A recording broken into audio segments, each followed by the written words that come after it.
Olá pessoal, muito boa noite a todos, boa noite a todas. Eu sou o professor Wander Carlos Vasconcelos. Agradeço a cada um e a cada uma de vocês que se fazem presentes, não é? Nessa noite gostosa, hoje dia 6 de abril, não é? 6 de abril de 2020. Agradecendo, claro, o carinho de cada um de vocês. Professor William, grande abraço para ti. Professor Leandro, professor aí de biologia, grande abraço, professor Leandro, grande abraço, professor William, professor de história, professor William, grande abraço então para vocês dois. Professor João Paulo, boa noite. Professor João Paulo é o nosso entrevistado de hoje, não é? Exatamente, professor João Paulo. Estaremos então, não é? Estaremos participando nesta noite com o professor João Paulo. As principais características do que vem a ser o fascismo, não é? O fascismo é um fenômeno político que já existe há um bom tempo, não é? No nosso país. O fascismo ele não é novo, ele já existe já há um bom tempo dentro do campo da história política. E hoje o professor João Paulo, professor de História, também historiador, estará falando conosco nesta noite.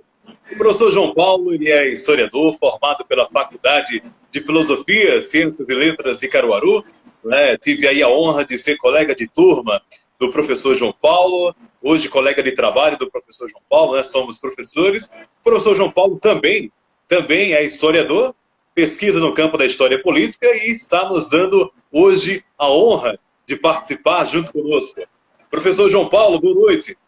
Boa noite, meu amigo Wander Carlos. Como é que você está? Tudo bem, professor? Muito boa noite. Professor, está me ouvindo bem? Tá me ouvindo bem? Consigo te ouvir bem. Você consegue me ouvir bem, professor? Perfeitamente. Professor, o seu celular está na vertical, está na horizontal? O senhor está pelo celular? Está na horizontal.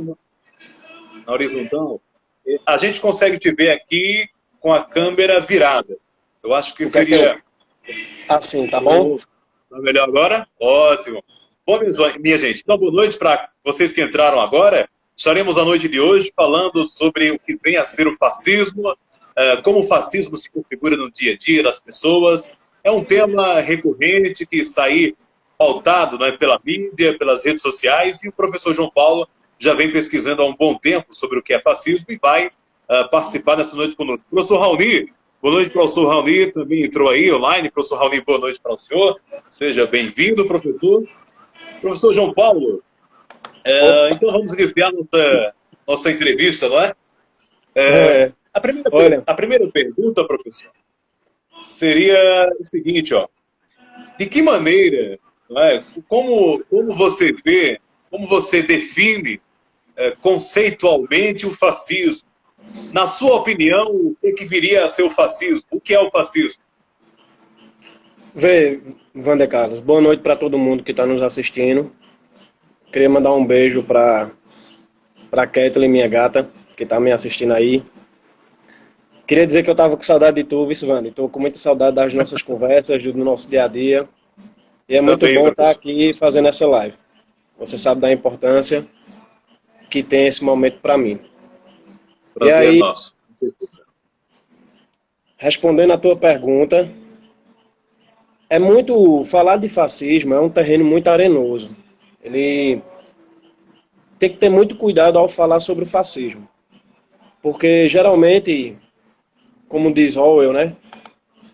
Dos últimos anos para cá, vem se usando esse conceito de forma vulgar para denegrir a imagem de algumas pessoas e de alguns partidos políticos. Porque, no geral, o fascismo é sempre mal visto. É algo cruel, é algo horrendo, né? Algo que ninguém quer. Ninguém quer ser taxado de fascista. E aí, por ser um conceito um pouco difícil de se definir, eu queria deixar logo claro que o fascismo em si não é um partido político. E também ele não é representado em uma única pessoa. Certo? E dessa forma, particularmente, eu gosto de definir o fascismo usando um pouco do que Reich fala. Né? Que Reich vai dizer que o fascismo é uma concepção de vida. É uma forma de lidar com a vida, em termos gerais. Certo? Então, o fascismo não seria um partido político, como algumas pessoas podem pensar, e não seria, e também não seria tão fácil de definição, conceitualmente falando. Seria isso? Sim, justamente. E, principalmente pela forma vulgar que se vem usando esse conceito, né, esse termo. Hoje, para qualquer pessoa denegrir uma pessoa, politicamente falando, se chama ela, se taxa ela de fascista. Né, e aí desqualifica essa pessoa ao máximo possível. Certo. E Você aí, falou aí você falou pode de um falar. autor aí, é o Reich, é isso? Isso. Aí ele é um autor que discute o fascismo. Para ele, o fascismo seria o quê, então? Uma concepção de vida. Reich, ele é um alemão que ele vai estudar, ele segue na linha de Freud. É esse livro aqui, eu tenho ele impresso. Isso aí é o livro do Reich. Isso, Psicologia de Massa do Curioso do Fascismo. fascismo. Certo, muito Certo? bem. E aí ele vai falar sobre como é que funciona o psicológico, as ideias do fascista. E como é que Certo. a gente configura, como é que a gente define esse conceito aí. Por isso que eu utilizei ele quando eu falei que o fascismo é uma concepção de vida. Não é um partido político, não é uma pessoa. É uma forma do ser humano encarar a vida. A forma como o ser humano encara a vida é que faz ela ser fascista. E como é que é essa forma de encarar a vida? É que fica a Isso. pergunta, né? Como é que Porque é? você está falando que o fascismo é uma concepção de vida, não é? Então, uma pessoa da sociedade, qualquer pessoa da sociedade, pode vir a ser fascista. Como? Sim, logicamente. Qualquer pessoa, e de acordo com o Reich mesmo, o fascismo é uma questão que é internacional e é global. Ou seja, todo ser humano fruto da época moderna carrega na sua estrutura psicológica pontos do fascismo, coisas que fazem parte do fascismo. Como, por exemplo, o quê? Um apego às tradições, às velhas tradições, que geralmente está pautada nas religiões abraâmicas, certo? Ao conservadorismo, seria? Isso, um certo tipo de conservadorismo. A gente não pode englobar todo o conservadorismo porque tem muito conservador que é muito Não progressista. é fascista. É isso. Certo. Então, em geral, assim, em termos gerais, eu gosto de dizer que o fascismo gera um progresso, democracia, certo? Democracia, eu quero ressaltar aqui que não é a democracia burguesa. Porque a gente pensa que democracia é somente eu ter liberdade de expressão, eu ter liberdade de pensamento. Democracia é muito mais amplo que isso. E ela diz respeito também, por exemplo, ao negro, à mulher, à comunidade LGBT, de ocupar espaços de poder, espaços de fala. Como, por exemplo, também a democracia diz respeito à democratização da terra, quando todo mundo tem acesso à terra, quando nós não temos moradores de rua, por exemplo. Então a democracia ela tem que ser Certo. ampla, certo? Professor, você me permite aqui um detalhe, então. Então, na concepção do Reich, é Reich o Reich ou Reich? Reich. Reich, é isso? É, Certo. Então, pode ser. na concepção dele, alguém para ser fascista está alinhado a um determinado nível de conservadorismo, tem aversão à democracia, não a democracia no sentido amplo, mas a democracia no sentido dos avanços que as pessoas conquistam, as pessoas que estão à margem da sociedade, que são discriminadas, digamos assim. Isso, justamente. Como também o fascista ele se alimenta da violência. Ele geralmente ele carrega dentro de si um discurso violento, certo? Então Violenta ele em vai. que sentido? A Não violência entendi. física, simbólica? A violência em que sentido? No sentido físico mesmo? No sentido simbólico? Como é que se configura essa violência?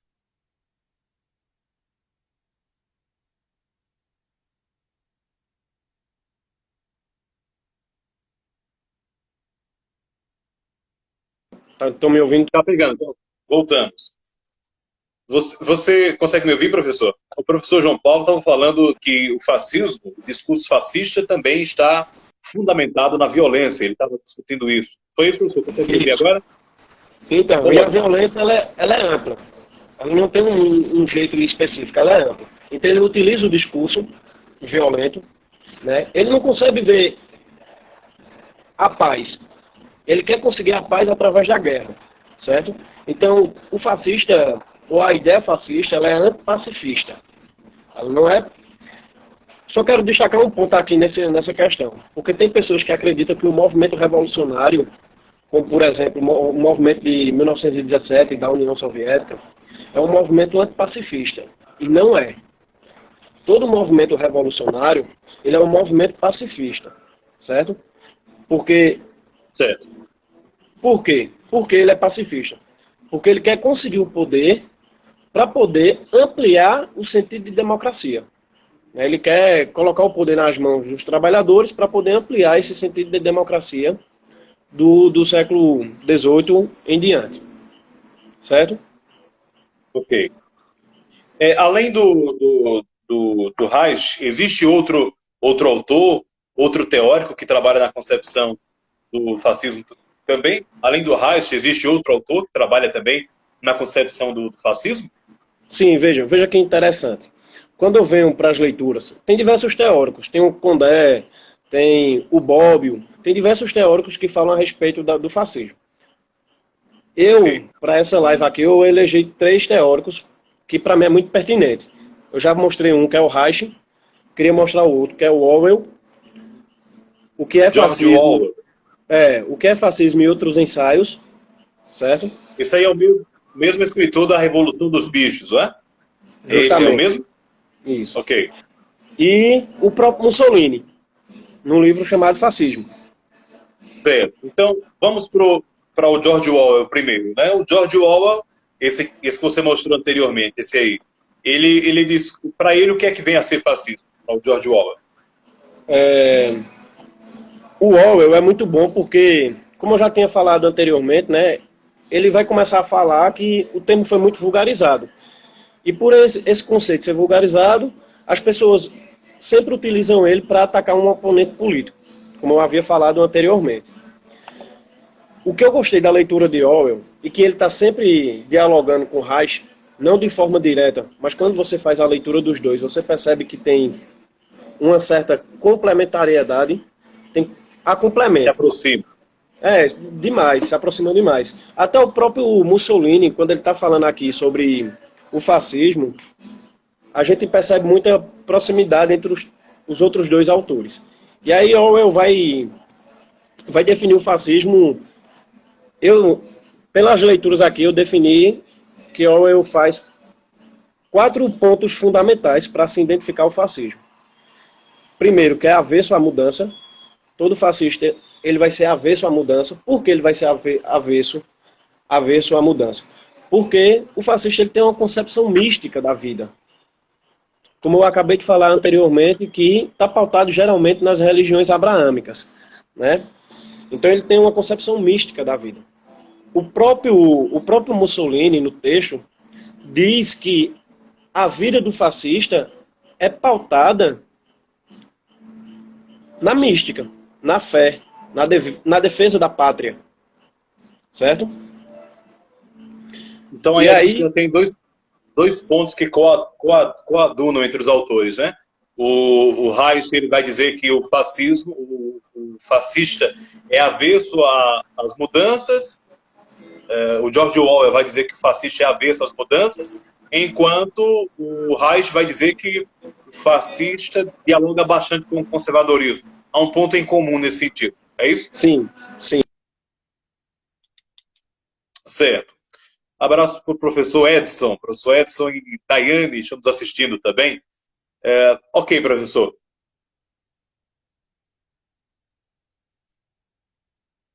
Oi, professor. Consegue me ouvir? Voltou aí também? Ok, voltou também aqui. Veja.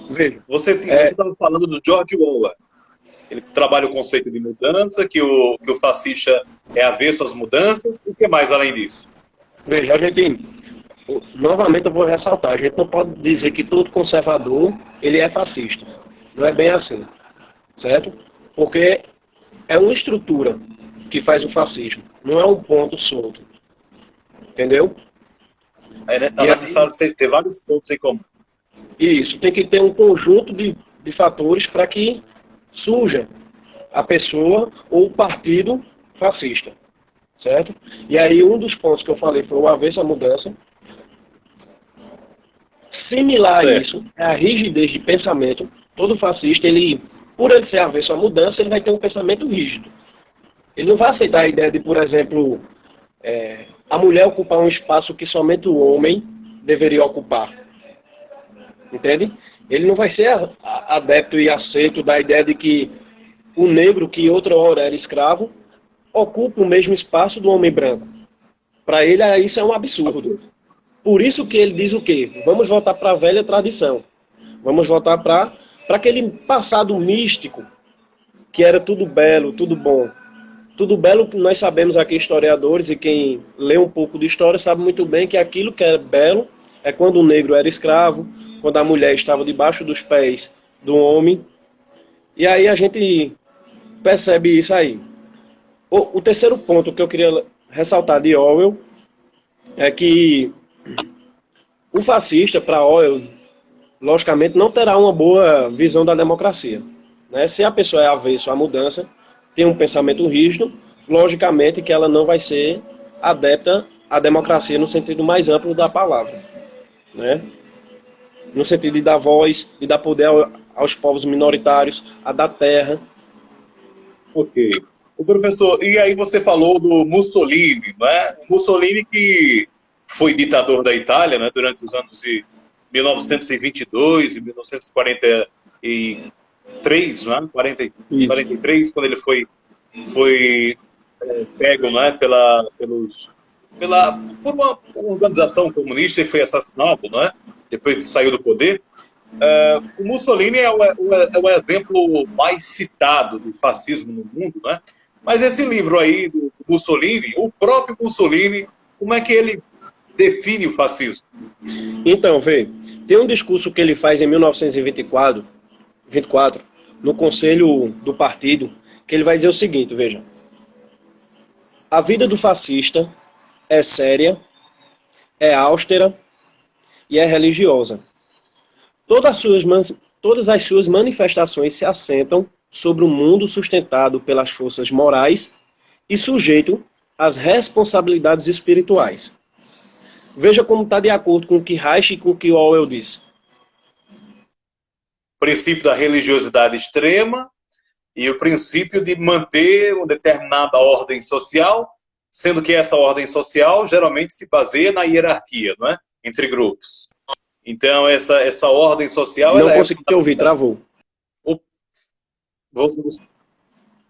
Pronto, eu estava dizendo o seguinte, que a ideia do Mussolini é que o fascismo está próximo a uma ideia de religiosidade extrema e a uma ideia de ordem social. Só que essa ordem social geralmente está baseada numa hierarquia entre grupos. Seria justamente isso. É.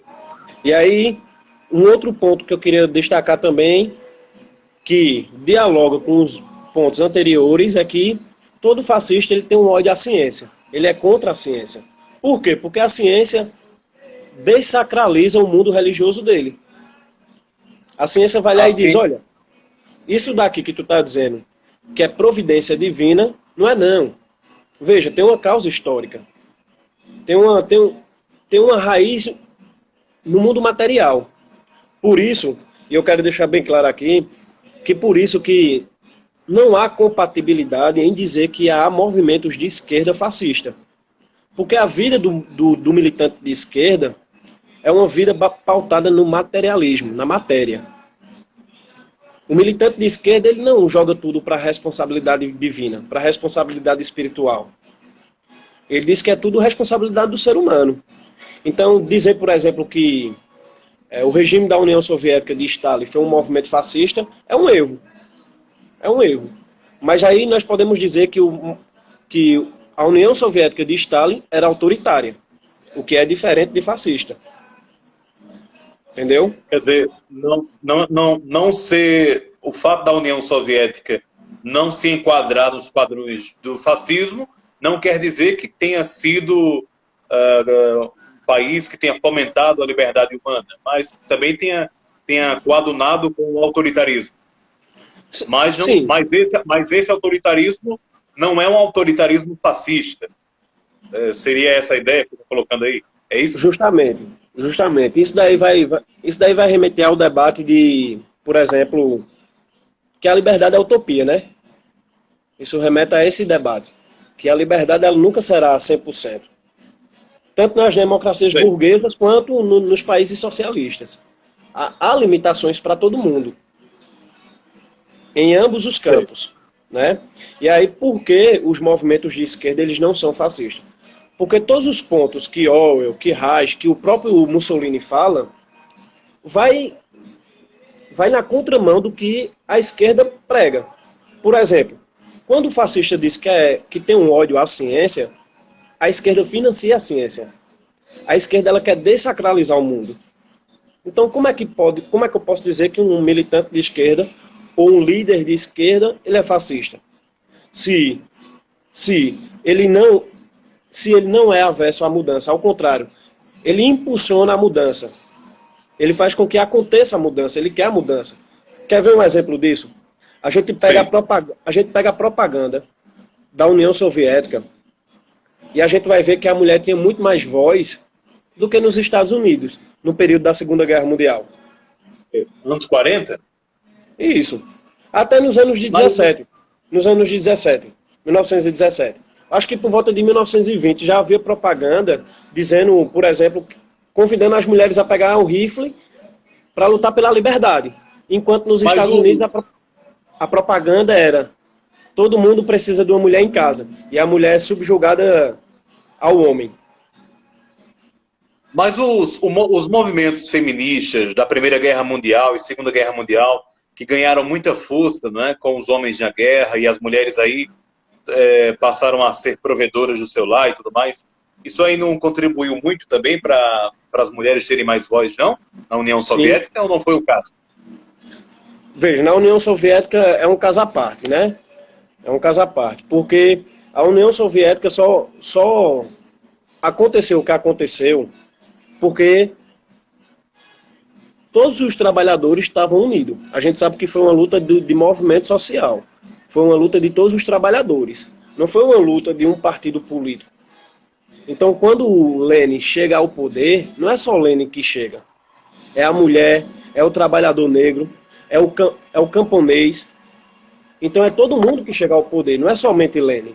É diferente de, por exemplo, quando Napoleão Bonaparte chega ao poder. Napoleão chega só.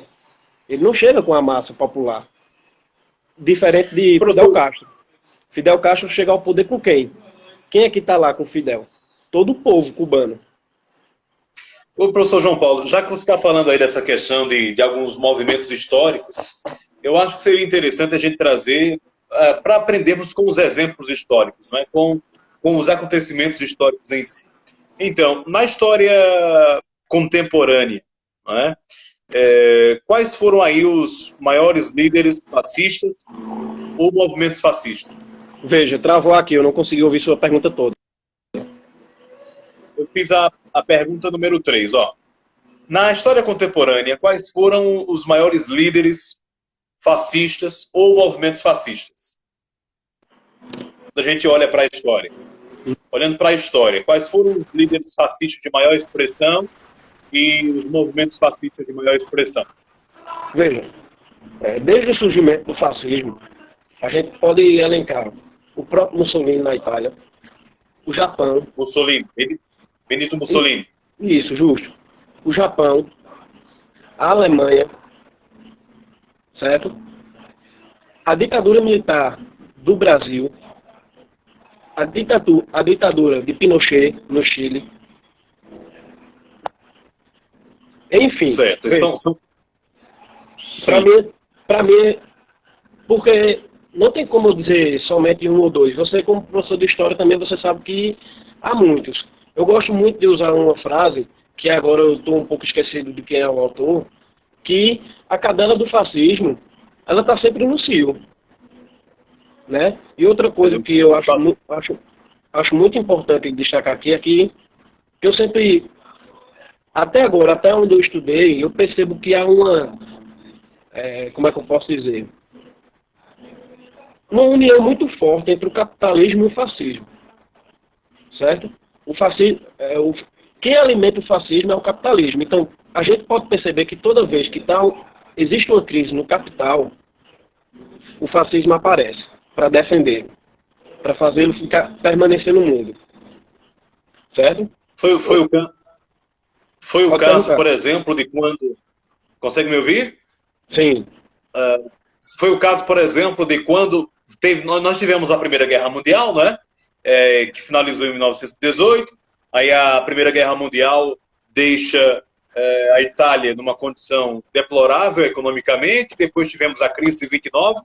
E aí, para dar conta dessa crise e para evitar os movimentos socialistas, o rei Henrique o Vitor Emanuel III coloca o Benito Mussolini na condição de ditador, seria esse exemplo. E, por exemplo, no Brasil, com a Revolução Cubana de 1959 e o medo dos Estados Unidos e do empresariado brasileiro da época de que o nosso país viesse a se tornar socialista, a elite financeira teve esse medo, aí ambos os países apelaram para ditaduras. Seria esse exemplo aí, que é o sim, fascismo o fascismo ele é chamado no momento para socorrer o capitalismo. sim, total, total. Aí você acabou aí de falar, tocar num ponto crucial. A crise de 29, né? É o maior exemplo. Quando o capitalismo estava em extrema crise, quem é que surge? Ele não surge para defender. A gente sabe que isso é uma falsa ideia dizer que o fascismo ele é estatal, ele é defensor do Estado. Isso é uma ideia errônea. O fascismo ele sempre alimenta o mercado, sempre. O neofascismo é a maior prova disso, que é onde ele se escancara, onde ele mostra realmente a sua cara. Né? Existe um autor português, um intelectual português, que é o Boaventura de Souza Santos, e no livro que ele escreveu, Epistemologias do Sul, ele destaca dois conceitos de fascismo que eu achei interessantes também. O conceito do fascismo social, é o fascismo que ele diz que também está no meio da sociedade, e aí eu acho que coaduna com o que você disse no início, né? Que as pessoas da sociedade podem ser fascistas também, né? E aí ele fala também do fascismo jurídico, eu diria que é quando as opressões se configuram na forma da lei. O Boaventura de Souza Santos. Então, veja, eu particularmente, isso é uma opinião minha, eu não acredito que haja democracia no sistema burguês. É uma falsa democracia que se tem. Por exemplo, quando nós temos no artigo 5º lá, que nós temos direito à vida, e temos direito à moradia, e temos direito à liberdade, isso é uma mentira inescrupulosa, pô. A gente tá aí vendo a realidade do nosso país. Existem pessoas morrendo de fome. Existem pessoas morrendo de fome, pô. Existem pessoas morrendo, Tem uma pessoas que não têm pergunta casa, aqui. que estão morando na rua. Tem uma pergunta aqui, ó. Che Guevara era um fascista ou um revolucionário que eliminava quem discordava de suas ideias? FB Miniaturas fez essa pergunta. Então, veja, eu acho que esse daí já seria um outro debate, mas respondendo só um pouco a sua pergunta, como eu já havia dito, não há compatibilidade de ideias entre os fascistas e os militantes de esquerda. Não há. Até porque Por quê? porque os militantes de esquerda eles não se enquadram no que nós conceituamos como fascismo. Por exemplo, quando o próprio Mussolini diz que o fascismo ele é o quê? Ele é uma aversão, à mudança. O fascista ele não quer mudança social. E Che Guevara lutava pelo quê? Pela mudança da sociedade aonde quer que ele esteja. Se ele estava lá em Cuba, ele queria que, socialmente falando, Cuba mudasse. Não foi essa a luta dele? Eu sei. A pergunta do. Deixa eu subir aqui para. Do Aqui, FB. ó. FB FB Miniatura. Miniaturas. Ele está dizendo assim, pelo fato do Che Guevara ter eliminado quem pensou diferente dele. Aí, assim, no princípio, na lógica de que o fascismo quer sufocar quem pensa diferente. O Che Guevara poderia ser fascista sob essa ótica? Eu acho que foi isso que ele quis perguntar. Não sei. Não seria. Porque eu vou utilizar até a palavra que eu acho que o companheiro aí que fez essa pergunta, ele vai discordar dessa fala, logicamente. Mas aí eu vou utilizar a fala de Stalin, né? Stalin ele tem uma frase muito célebre quando perguntaram a ele sobre como combater o fascismo. E ele disse, olha, o fascismo é uma força reacionária que tenta preservar, por meio de violência, o velho mundo.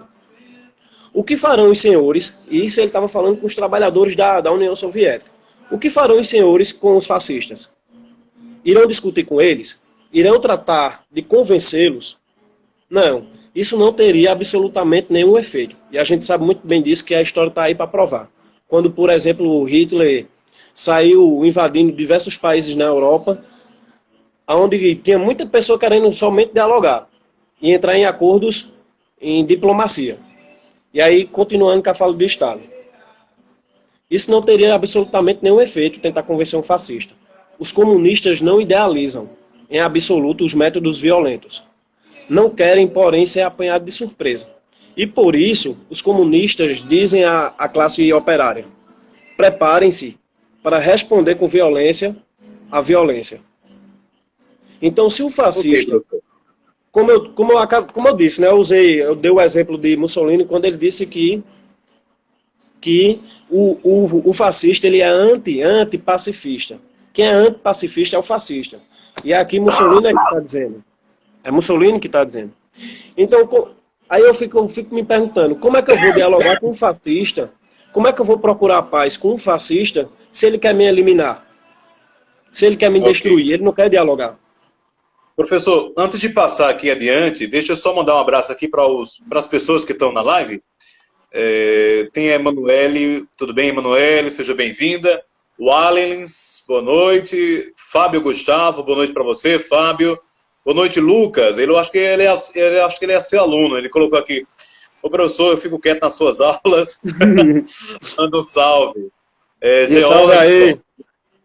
Jaqueline Tavares, nossa colega professora Jaqueline, boa noite. Forte abraço, Lucas, o Wellington, tem aí o TB Miniaturas, Lucas, deixa eu ver quem mais. Josielma. Professor, tem outra pergunta aqui, ó. Isso. Davi, valeu.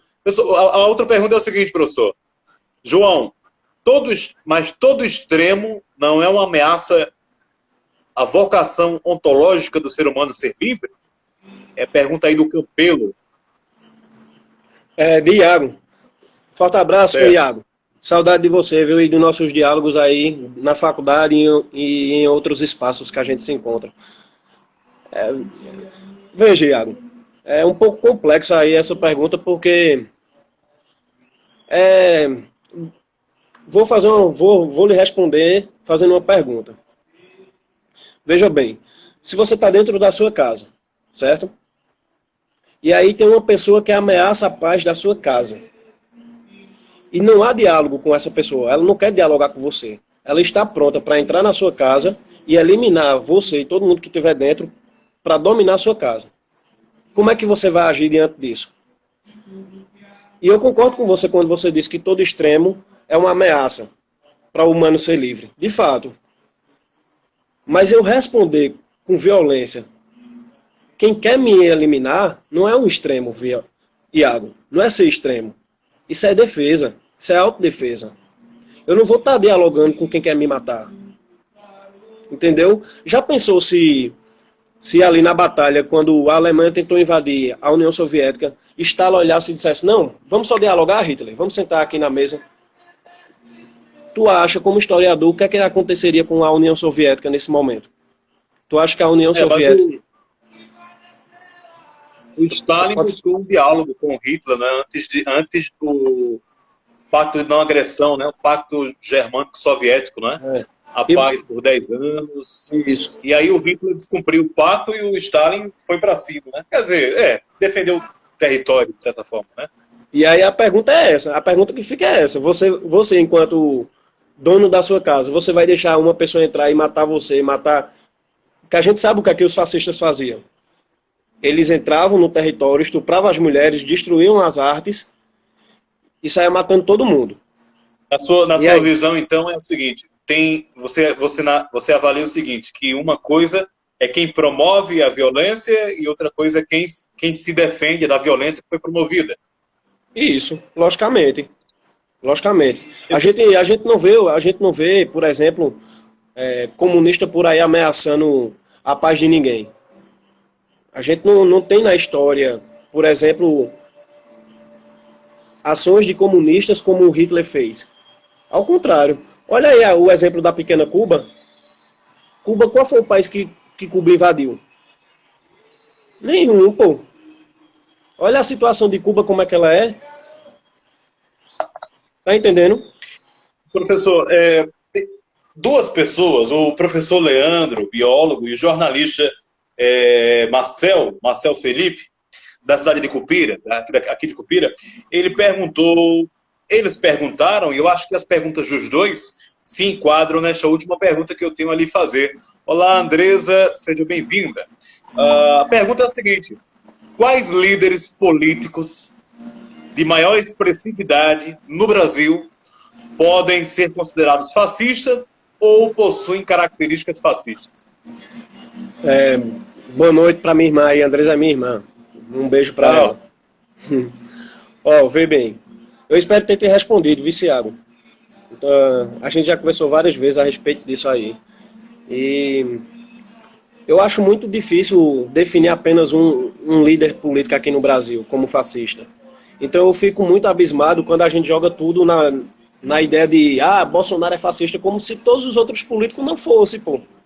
Nosso país, ele foi sustentado, ele nasceu de ditaduras, pô. De opressão. O nosso povo, o povo brasileiro, é um povo que é extremamente religioso, pô. A vida do brasileiro é pautada na mística. E a gente discutiu agora há pouco que a vida do fascista é pautada na mística. Entende? Então religioso. Extremado. Chegar e dizer, pô, Bolsonaro é fascista, como se todo o restante do país não fosse, isso é um absurdo, pô. Então, nós temos nuances do fascismo, então? Todos nós temos nuances? Todos nós temos pequenas nuances do fascismo? Todos nós temos alguns pensamentos fascistas? Sim. Um abraço aí para Everton. Saudade, viu, Everton, de você. Apareça. E aí eu acredito que o povo brasileiro, não todos, mas uma grande parte tem dentro de si e vive incubado isso daí, o seu fascismo, né? Por isso que Bolsonaro ele é a expressão máxima. E hoje em dia é muito mais comum nós vermos discurso de ódio. Veja, uma coisa interessante. Nos meus estudos sobre o fascismo, eu consegui identificar um ponto que todo fascista ele cria teoria de conspiração. Certo? Como assim?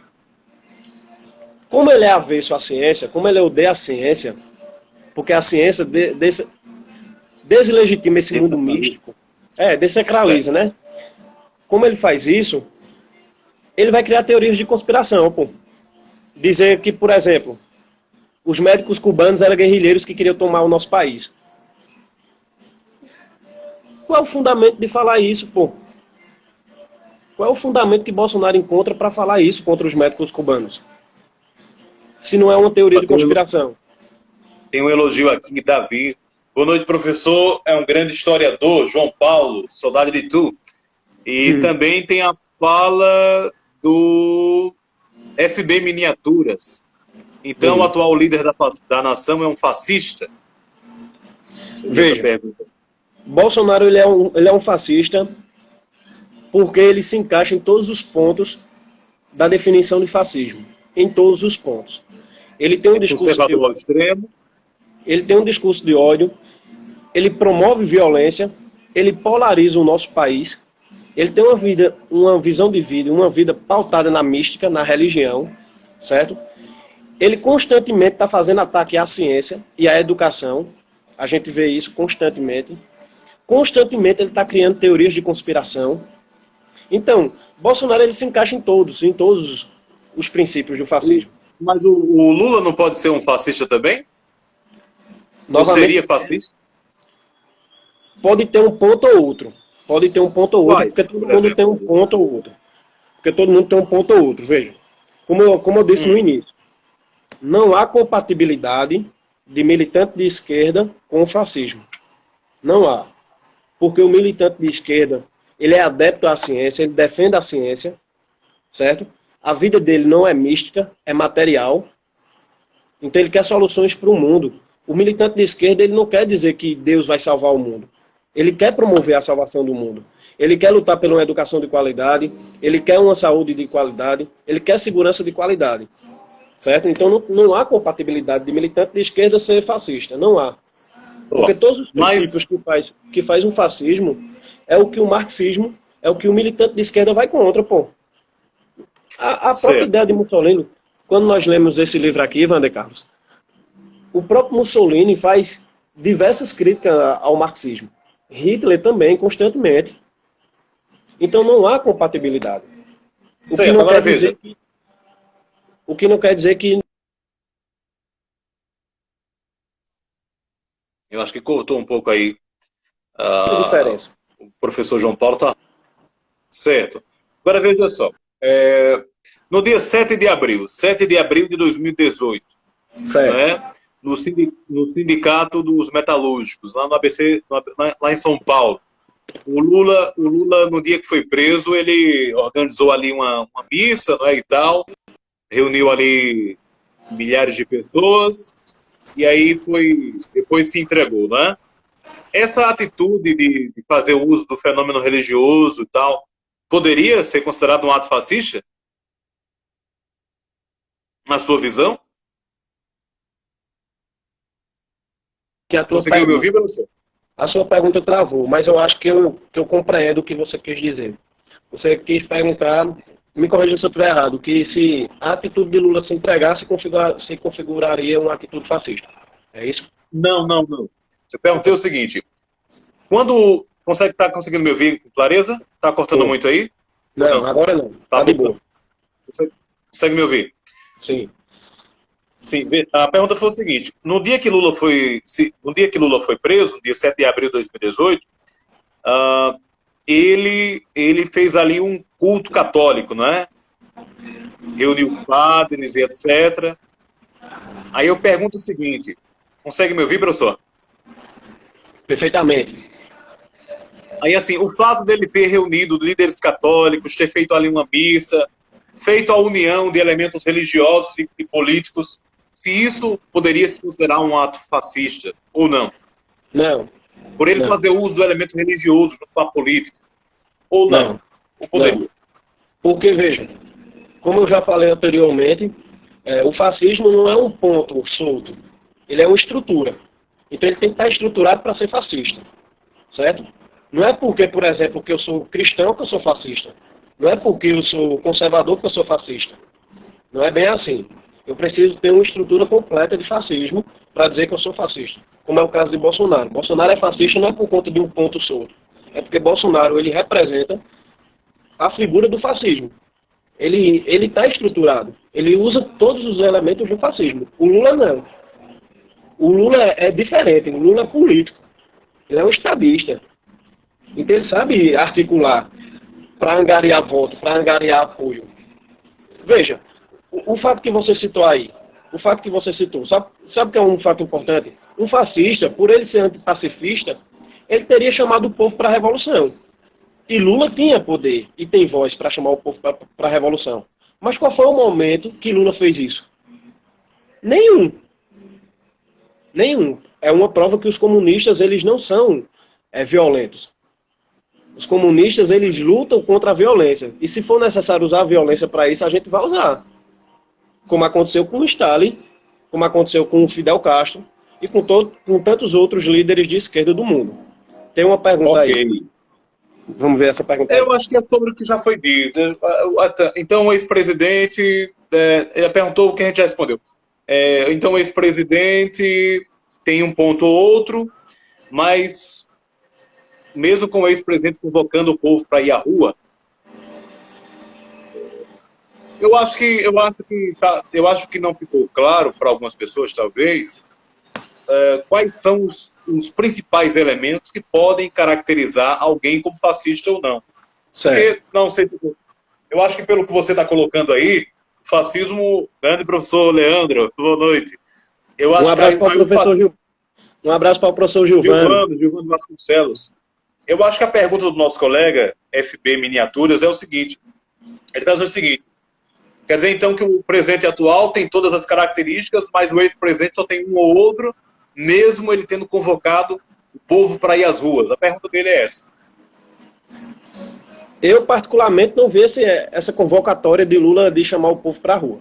Eu, particularmente, não acompanhei esse episódio aí. Eu acho que foi. Eu acho que foi. Olha, está dizendo que tem os vídeos do ex-presidente chamando o povo para a revolução. Lula jamais usaria a força bruta com a população brasileira. Eu acho que o colega deve estar se referindo a quando o Lula convocou o povo para contestar o governo Bolsonaro.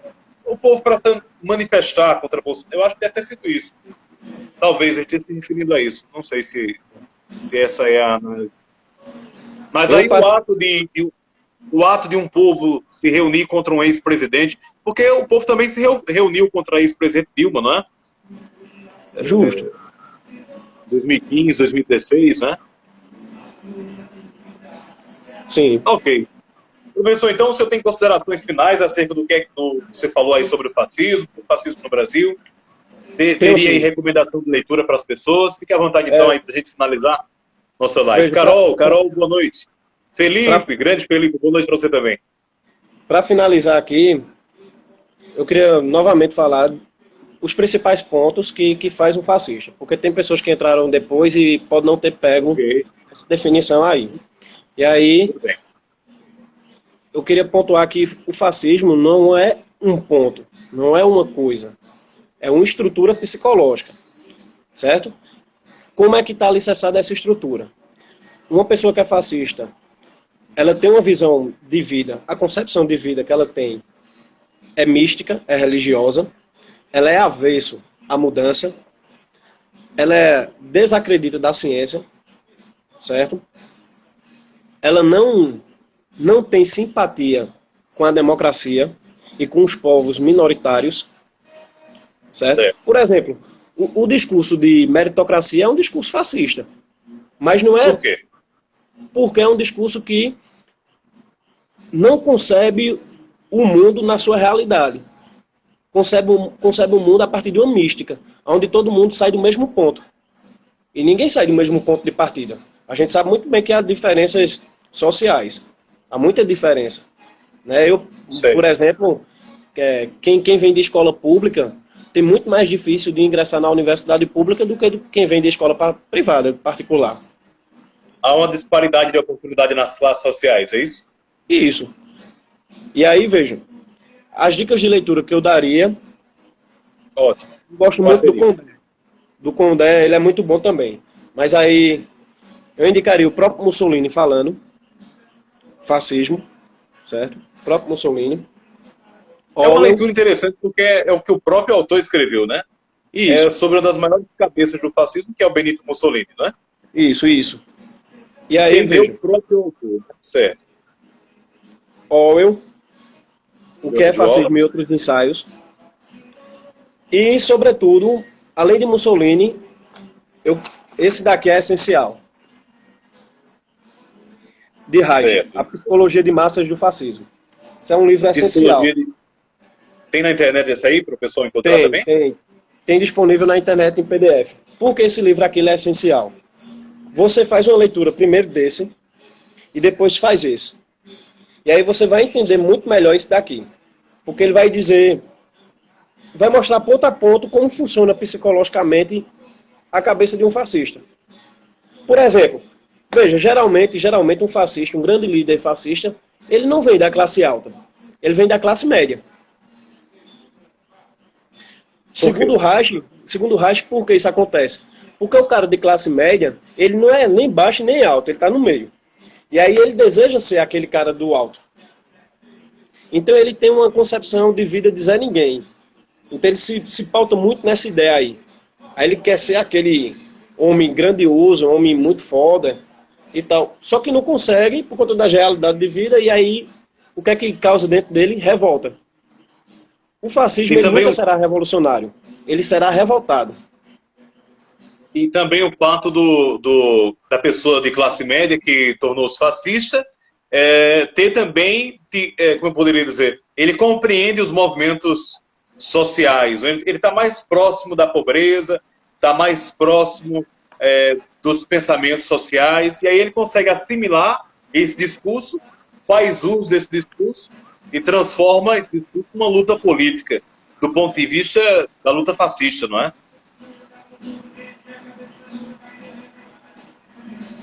Para finalizar aqui, tem um pensamento do FB Miniaturas, eu acho errado.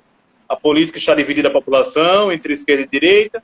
O atual presidente foi eleito democraticamente e torço para o país dar certo. Eu acho que esse é o desejo de todo brasileiro, né? De que tudo dê certo para o nosso país, porque se tudo caminhar bem para o nosso país, caminha bem para todas as pessoas, não é? Justamente. Eu acho que ninguém torce para o país dar errado. Acho que todo mundo torce para que tudo caminhe bem, né? E aí, veja, pegando esse comentário dele, eu acho que a política não está dividindo a população. A população sempre esteve dividida. Por exemplo, quando você pega a Grécia Antiga, não havia união de povos. Quando você pega qualquer história antiga. Então não é a política que está dividindo a população. A população Roma antiga tem os plebeus, os patrícios, né? Idade Média a gente tem o senhor feudal, a igreja, os vassalos. Sempre houve divisão de classe social e de luta. Sempre. Isso. E não é porque sempre houve que a gente tem que aceitar elas. Porque a gente não tem que olhar para o passado querendo imitá-lo. A gente tem que olhar para o passado querendo fazer uma nova história. A história não pode servir de divisor, e sim de retrovisor, né? A gente precisa olhar para o passado, ver no que nós erramos e tentar não errar. E eu acho que o intuito também da política seria melhorar a vida das pessoas. E na minha leitura, essa melhora deveria primeiro levar em consideração saúde pública, educação pública e, consequentemente, geração de empregos e oportunidades, né? Eu acho que a luta principal deve se respaldar nisso. E se uma população não tem educação, não tem oportunidades, não tem trabalho, como é que se vai garantir o mais essencial, né, que um povo precisa ter, né? Logicamente. E aí minhas considerações finais a respeito desse tema aí é que, infelizmente, nós temos um presidente que não olha para o povo. A maior prova disso é as políticas que ele tem feito. Então ele corta salário de trabalhador, ele vai contra o trabalhador, ele vai contra a mulher, ele vai contra o negro. Isso daí não é de hoje. Tem discurso dele aí da década de 90, pô, ele já falando isso aí, metendo pau nessas questões aí de minoria. Então, é muito triste ser brasileiro e ver o nível de presidente que eu tenho. É muito triste, muito degradante, eu estou falando uma opinião minha. Né? Eu olhar para a figura do meu presidente, do chefe maior do meu país, e ver que ele está contra mim enquanto trabalhador. Que ele não tem uma política, porque, vejam, Bolsonaro, ele não tem uma política séria para a mudança social do nosso país. Ele não tem uma política séria que faça com que o pobre ele ascenda socialmente. Ele só tem política de ataque à classe trabalhadora. E aí eu fico novamente com a frase de Stalin: não se dialoga com o fascista, não fica tentando convencê-lo, eu acho que não é por aí. Então toda vez que eu vejo uma ação democrática para se dialogar com o presidente, eu acho que não dá certo. Eu vinha dizendo há 2 anos atrás que não vai ter eleição em 2022. Porque Bolsonaro subir ao poder, mesmo que ele caia, vai ter uma figura muito mais autoritária do que ele. Mas veja, até o exército está contra ele nessa forma de lidar com o coronavírus, né? O exército, inclusive, foi lançado uma nota defendendo o isolamento horizontal, defendendo as orientações da OMS. Até o exército está contrário. Eu acho que ele não tem apoio nem no exército para dar um golpe de Estado. O senhor avalia que ele teria? O senhor acha que ele tem? Eu acho que sim. Eu acredito que sim. Por tudo que ele representa. Bolsonaro, ele não só representa... Bolsonaro não é só coronavírus, né? Bolsonaro como eu disse no início, é uma defesa do capital em crise. Bolsonaro é uma defesa do capital em crise. E aí, se ele está defendendo o capital, e ele está defendendo o capital, a maior prova disso são as políticas dele, que ele tem atacado o povo, atacado o trabalhador, não tem mexido em banco, não tem mexido em político, não tem mexido na alta classe da sociedade, né? E aí ele defende o capital, pô. Se ele defende o capital, os senhores do capital vai defender ele. Foi assim com Mussolini, foi assim com Hitler. Até o momento que ele servir ao capital, ele vai estar no poder. Uma questão ou outra vai haver uma divergência, mas não quer dizer que estejam contra totalmente. Só quer dizer que é uma divergência. Uma. Ok. Doutor Sr. João Paulo, olha, eu lhe agradeço e todas as pessoas, né, que entraram na nossa live, que tiveram a oportunidade e o prazer, né, de lhe ouvir acerca do que é que vinha a ser o fascismo, de como o fascismo se configura na sociedade, de quais líderes são fascistas ou não, porque as suas explicações foram muito interessantes para esse momento que nós vivemos, né, acerca do senso comum, né? Muito se fala no fascismo, mas pouco se compreende do que vem a ser o fascismo. E eu acredito que as suas falas elas foram muito claras e esclarecedoras de tudo que você falou. Muito obrigado. De nada, Wander Carlos. E vamos nos encontrar, né, para ampliar esse debate aí. E outra coisa, só queria dizer uma coisa para todo mundo que está nos assistindo aí, que a revolução é a única forma de dar poder para a gente. Nunca espere solução de político, nunca espere solução de Deus. A gente tem que fazer a solução acontecer. E somente a gente unido é que isso vai fazer acontecer. Não é uma questão de utopia minha, é uma questão de história. Então a história me mostra que toda vez que o povo se une em prol dos seus interesses, nós vamos adiante, nós crescemos e nós evoluímos. E toda vez que nós pegamos os nossos problemas e colocamos nas mãos de alguém para resolver por nós, isso não acontece. Se o problema é do povo brasileiro, o povo brasileiro tem que resolver. Não é político A, não é político B, não é partido A nem partido B. É o povo brasileiro. O povo brasileiro tem que aprender a resolver e a gerir os meios de produção do Brasil. Pô, a gente tem capacidade para isso. O povo brasileiro tem muita capacidade para isso. Então a gente precisa parar de eleger salvadores da pátria. O salvador da pátria é o povo brasileiro, pô. E é isso. Ok, professor João Paulo. Muito boa noite, viu, para você. E boa noite para todo mundo que está nos assistindo. A nossa live aí com o professor historiador João Paulo. Tamo junto. Professor, boa noite, viu? Forte abraço para todo mundo. Muito obrigado aí por todo mundo ter comparecido. Valeu, professor. Tchau. Boa noite, então, pessoal. A gente agradece a cada um de vocês que estiveram aí participando, né, da nossa live, juntamente com o professor historiador João Paulo, falando sobre o fascismo, o que é que vinha a ser o fascismo. Nós agradecemos, então, as perguntas também de quem esteve participando, de todo mundo que perguntou. Isso foi muito importante. Curta aí a nossa página, História e Educação. Sigam também aí o professor João Paulo nas redes sociais, tá bom?